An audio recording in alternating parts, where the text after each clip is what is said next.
If you thought India would respond to the cold-blooded murder of 26 innocent citizens with a dramatic all-at-once strike like Balakot, you'll have to hold that thought. This time, India is playing a longer game. The first hit has landed, hard and precise. India has suspended the Indus Water Treaty. That's no small move. The treaty feeds rivers that fuel 23% of Pakistan's already struggling economy and sustain over a third of its workforce. This isn't just retaliation. It is a body blow. Not a Spice 2000 bomb, but something far more devastating. A glacial chokehold that could leave an economic crater wider and deeper than any airstrike. And many believe this is just round one, and the military option is still on the table. To discuss what happened, India's response, in particular the military one, I'm joined by General VP Malik, former Chief of Army Staff of India. General Malik led the Indian Army's glorious efforts during the 1999 Kargil War. It's an honor, sir. Thank you for taking the time and talking to us. Thank you, Abhishek. It's pleasure. My pleasure. Right, sir.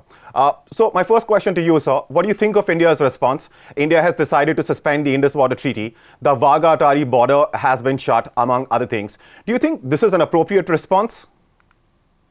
Abhishek, firstly, we must understand on an occasion like this, the kind of response that we have to make will have to be multidisciplinary. It's not just military.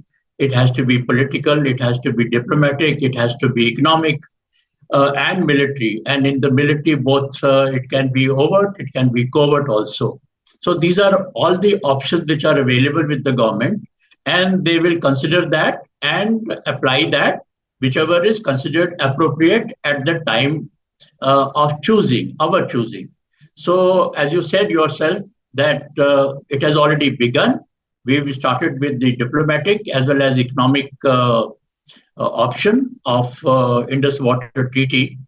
So as far as the other options are concerned, we still have to wait. And that will be decided and launched at an appropriate time. Right. And what do you think of the suspension of the Indus Water Treaty in particular? Because, of course, a massive section of Pakistan's workforce and, of course, its economy depends on the water which flows through India and into Pakistan. You're right. Now we can make use of the water which is flowing through our rivers into Pakistan. The western side of the rivers like Jhelum, Chenab, and Indus. So we can make full use of them, whether we want to construct any dams or we want to store that water. That is now option available to us. That is one. Secondly, we must also remember that the flow of water flowing into Indus, it's not going to stop tomorrow. It will take time because we need to make use of it with some infrastructure which is required. Infrastructure is necessary in terms of dams, in some storage space, etc. So that is going to take time, but it has now given us the freedom to make full use of the water that we want to. Right, right. So you have commanded the Indian Army. You must have heard Asim Munir's speech made less than a week before the attacks actually took place. Do you see a link between the horrific massacre of Indians in Pahalgam and the speech made by Asim Munir? Firstly, I must say that I was quite disappointed that a man in uniform was speaking the kind of language that he did on that day. You don't expect a man in uniform to be speaking that kind of language. I would call it not just rhetoric, but the kind of random thoughts coming, political, religious, all those things. So that is one aspect I didn't like. But the other aspect is now that incidents have taken place in Pahalgam, and also there have been 2-3 incidents in the last few days, I think there is a direct connection. And let's not forget ever that all these terrorist organizations are controlled by ISI, and ISI is part of the Pakistan Army. So whatever is done are not done by ISI and these terrorist organizations of Pakistan. They are all controlled by Pakistan Army. and the Pakistan Army chief.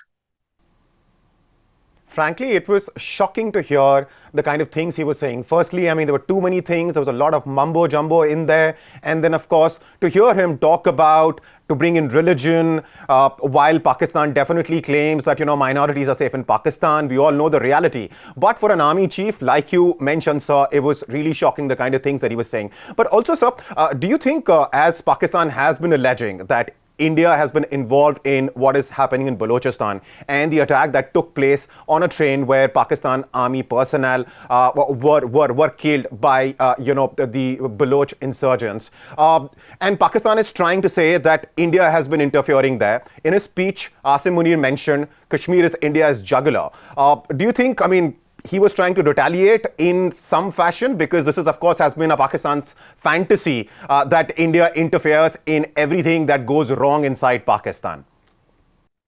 There was a lot of ranting that he did. But as far as linking India with whatever is happening on the in Balochistan or on the Afghan front, I think that is only trying to pass the buck to us, or trying to put the blame of their own failings. They have themselves failed to check all these activities of the Baloch as well as of the TTP Afghanistan. And that is one way of trying to pass the blame to India, so that nobody can blame the Pakistan Army's failures. So that is what was going on in his mind, I think, when he did that. But then, you must remember, now, person like Asim Munir, these people have grown up under General Zia, who was a total Islamist. In fact, he encouraged Islamist activities and thought process in the Pakistan Army. And a person like Munir, they have grown up with that kind of atmosphere. And that is why he was talking so much about, two-nation theory, and also that Hindus and Muslims are two different communities. They have nothing to do with each other. They have no totally different kind of. So the kind of rhetoric and these things that is coming from a generation which has grown up under General Zia.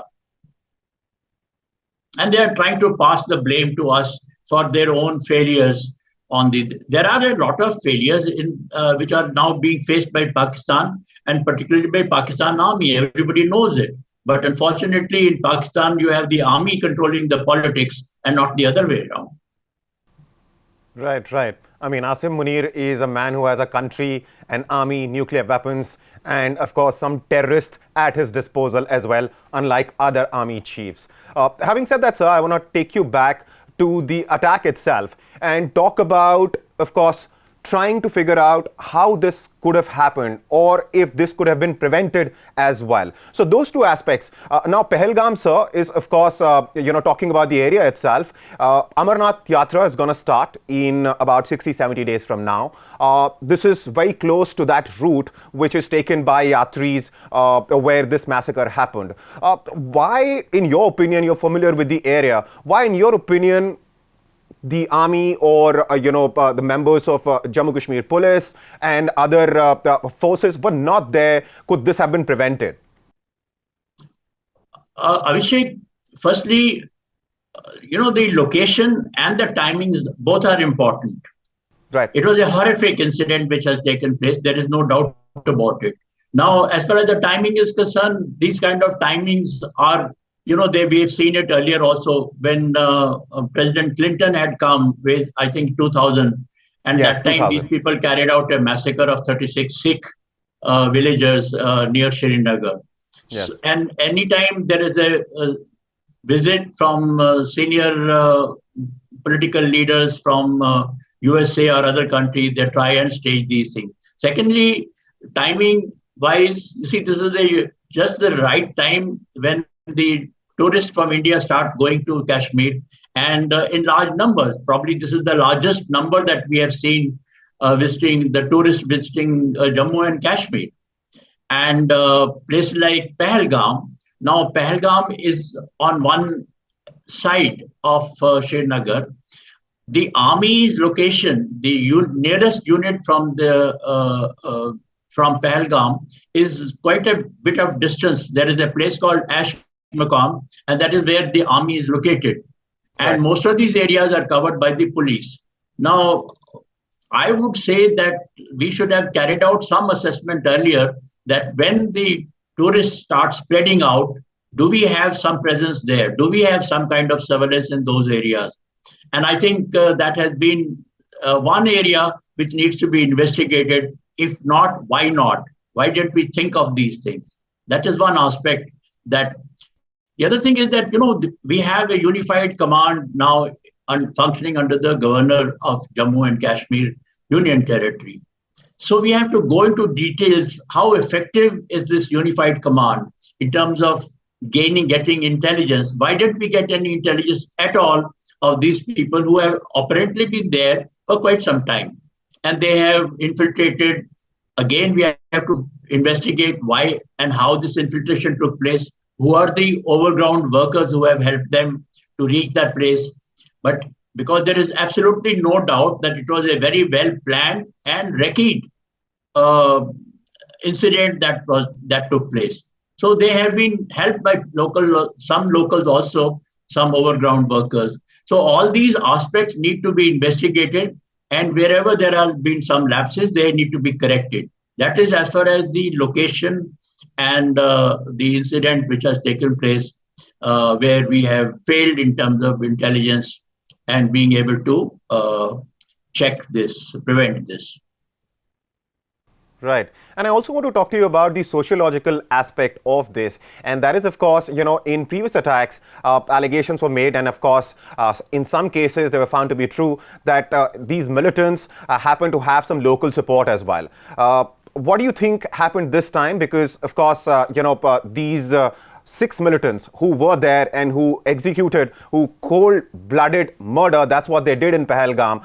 Do you think they had the kind of support? Because we've been hearing these are well-trained terrorists. Some of them are foreign-born, 4 in this case. And they were doing all things, in isolation. The local population may or may not have known. What's your opinion, sir? Firstly, we must appreciate that the situation in Jammu and Kashmir, as far as public is concerned, as far as this development progress is concerned, the trading activity, that has improved considerably ever since Article 370 has been lifted from there. And by and large, last year I went to Kashmir and I found that the attitude of the people, particularly the young people, is definitely now changing. And they realize that there is much to be said and much to be progress. Much progress is possible when they are part of India. So that realization is now dawning amongst most of the Kashmiris. But having said that, there will always be some overground workers, and they have some incentive to be guiding, to act as guides, or to help help the people who come from across this thing. Now, I believe that at least 4 or 5 may have been from abroad, from the other side, from Pakistan. Why? Because if they were locals, they would not have asked people to remove their trousers. They would be able to identify who's a Muslim and who's a non-Muslim. But these people were trying to identify the Hindus or non-Muslim before shooting them down. So that just goes to show that these people were not locals. They were overground workers, maybe some close by areas, but they were there to guide them and to help them in carrying out the shooting. And after the shooting, it was some of the locals, because this place, I mean, you have to walk up there. There is no Pakka road. So they were brought down by the locals, and without their assistance, this perhaps would not have happened. Yeah, I agree with you. Absolutely. So there are these exceptional cases where are overground workers, but they are probably now much lesser in number. But the fact is that there are a few of them. That doesn't mean that the majority of locals they are helping. Exactly. That is not correct at all. Exactly. All right, sir. Towards the end, one thing which I definitely want to talk to you about is, of course, the military option. Because, a lot of people are saying that this is, of course, the first punch which has been delivered. What about a military option? Do you think a military response is also possible? And if yes, then hypothetically speaking, what could it perhaps look like? Look, it depends on the decision which is taken in the Cabinet Committee of Security. Now, Cabinet Committee of Security has, under the Prime Minister, has Foreign Minister, Defense Minister, Home Minister, and Finance Minister. They met for the first time yesterday after the incident, after they had been briefed by the Home Minister. Now, that kind of a decision will be taken by them. What I would like to say here, that whatever decision is taken, because I also feel that that Pakistanis have crossed the red line and some action needs to be taken. It should be not in isolation. It should not be Army, Navy, or Air Force. It has to be all combined. We have to look at the capability that we have in our armed forces and police and other security agencies, and then make use of it in the best, most effective manner. So that requires a certain amount of planning, that requires the correct timings, and that requires a lot of coordination. So these decisions, whatever is taken on the military side, I'm now talking of only the overt military and not the covert military, the overt side, that perhaps decision may have been taken or may be taken, but I have a feeling that something will happen and it will not be, it will come as a surprise to Pakistan, and it will be considered not just one service, but they will be considering all the services and all the intelligence agencies that are available with this, with our government, all the instruments which are available with the government. Right, sir. And there is this covert option also. There is that covert option also. We may not have utilized it earlier, but there is no harm in considering that. And I feel that is also one of the effective measures. And we should look into that, what can be done covertly, along with, whatever I mentioned, overt. But the decision will have to be taken by the Cabinet Committee of Security under the Prime Minister. Right, sir. When somebody of your stature and experience says that you have a feeling that something might happen, something might be done, we will definitely take it seriously. But on that note, General Malik, thank you so much for taking the time and talking to us. It was an honor, sir. Thank you. Thank you, Abhishek. Thank you.